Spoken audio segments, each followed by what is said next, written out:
With a lot of its most recent endeavors being broadcast all over the news, I completely understand the love affair that everyone is having right now with the B-2 stealth bomber, at least in the autist plane circles. But I think it's important that we pay homage to the true OG, the original stealth bomber, the F-117 Nighthawk. And I'm here today to tell you about it. With the very quickly developing use of radar when it comes to things like aerial combat or just national defense in general, a lot of countries were trying to find a way to subvert or counteract this new technology. This was really highlighted for the Americans when it comes to the engagement in Vietnam, when the Soviet-supplied SAMs were shooting down their high-altitude heavy bombers. This prompting the United States in 1975 to give a developmental contract to Lockheed Skunk Works. Their job was to create and develop a stealth plane, which at the time was a bit unheard of. Their whole mission was to build a plane that could fly in and out of country, drop a heavy payload, and never be seen on radar. They would do this using the principles published in a paper by Piotr, however you say that name.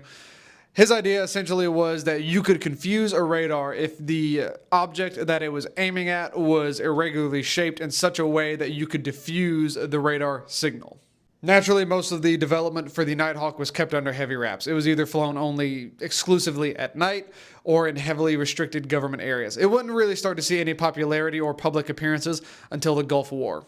This is where the Nighthawk would truly spread its wings, if you can forgive the expression, and show the world the true strategic advantage of having a stealth bomber. Its power not only coming from its stealth capabilities, but from the ability to carry a GBU-27, which is a 2,000-pound laser-guided bunker-busting bomb. The Nighthawk flew 1,000 missions with 7,000 plus hours of flight time. It was really indispensable to the Americans in the Gulf War. Unfortunately for the Nighthawk, it would see itself in the late 90s and early 2000s being slowly phased out by the aforementioned B-2, along with the F-22 and the much more recently, the F-35. But all of those planes can draw their roots back to the F-117 Nighthawk. It truly is the genesis, the OG, the grandpappy, if you will, of the modern stealth bomber/fighter.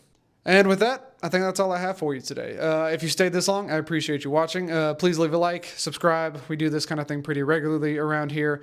If you feel so inclined, leave a comment telling me I did a good job, a poor job. Tell me what I got right, I got wrong. Any of the above, all of the above, it doesn't matter. But thank you for watching, and I will see you soon. Bye.